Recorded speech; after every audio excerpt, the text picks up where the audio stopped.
I'm Chad Gessin from First Dunes, and welcome to the smallest beach house on Dune Road.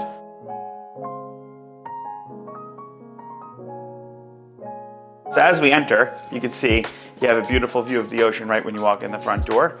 This is an upside down house, so that means that the kitchen and the living area are on the second floor with the optimal view of both the ocean and the bay.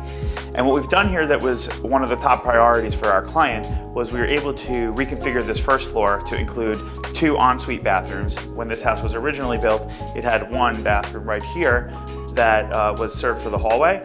Let's take a look at the first suite on the first floor here. We set this room up so it could either have bunk beds built in on the wall in the future. For right now, it's got a full-size bed with an ensuite bathroom. And the ensuite bathroom is really cool. It's using beautiful quartz tiles on the wall. It has low iron glass for the shower enclosure, and it also has a Schluter linear drain curbless system so that there's no barrier to get in. It's handicap friendly, but it's also super slick. What's really cool, especially I'm always reminded of this as I go up the stairs here, is that I'm walking on the original staircase from the house. These rails are the original rails, but we've redone the infill on the rails. We've removed the old wood infill and put in this really nice cable system. We've brought in place a new handrail to match it. There was no rail here originally. And yet we've kept the old window openings and put in new windows. We've repainted, retrimmed this place, and it looks brand new.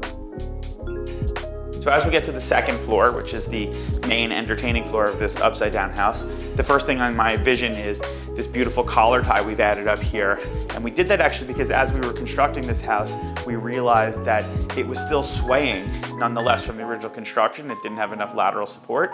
So we added this structural collar tie up here to stiffen the structure up, a little bit of a truss system that we built. And of course now behind me you can see the beautiful view of the Atlantic Ocean, the beautiful little entertaining space they have out there. And as we come around this way, we have a really nice budget kitchen. These are actually IKEA cabinets because this house was built on a major budget. We've integrated them with nice appliances. We have a Bertazzoni range and hood. And over here we have a really cool Thermador built-in refrigerator freezer. And then as we go around the corner this way, we have the bathroom over here that's open to the common space and also serves as a full bathroom for the bedroom that I'm about to walk into. And in this bedroom, we've also integrated another one of these really architectural collar ties that also really stiffen the structure of this house up. Let's take a walk out onto the front porch. We have beautiful bay views to take a look at over here. And as you come out here, you just get all this beautiful sunlight. You get gorgeous view to the north where you'll see all the sunsets in the summer, all of the water. It's just beautiful. And now take a walk in the back, take a look at the back deck and the first floor suite, which we kind of refer to as the primary suite in this house, even though they're really all primary suites. One of the cool things we did over here above me is this overhang soffit that used to be a flat soffit right here and made you feel really enclosed as you walked over here. But also it was a huge energy leaker, just letting air and moisture up into this wall and roof system. And so we've completely sealed that off with zip insulated sheathing and then with Versatex underneath it as a soffit fascia so that this is a fully airtight house right up and down the wall, watertight, airtight, and giving just a beautiful level of comfort and adding a ton of durability to the overall structure of this house. And you always need to add durability when you're dealing with these elements behind you. Today is such a beautiful day to look at the ocean, but some days that ocean's pretty angry. Let's take a look downstairs at the first floor on the ocean side.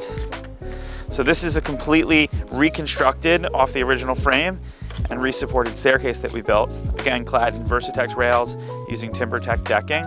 So we've got a really everlasting finish here that doesn't require maintenance. And as we come around this way, we've rebuilt all these decks, added some ramping because our owner really doesn't like steps. We do have one little step here because there was a good amount of ramping to do. And then over here, we have a great outdoor shower that we were able to squeeze in. And I say squeeze, I mean squeeze. This is a narrow house. So in order to squeeze in here, we've created a little exercise opening, but you can still get in here. I'm not small. Wash yourself, do everything you need to do. Take in a beautiful view of the ocean. And then as we come around this way, we've got what we call the primary suite of this house. It's because it has a king bed. It is this beautiful Marvin triple slider. and its own ensuite bathroom over there. And then as we come down back towards the front door again, we've got a locking storage closet because this house is used part-time as a rental. And then we've built these really cool custom built-ins behind the shiplap wall. This one right here hides the washer dryer, and the one down here hides the hot water heater. And that's the tour of this tiny beach house that's got plenty of room for family, friends to come, relax, hang out, unplug, and no one will ever remember the fact that this was a house that was 20-something years old, was basically ready to be knocked down, and we were able to preserve it, reconstruct it, and make it beautiful and new for another 25, 50, 100 years, hopefully.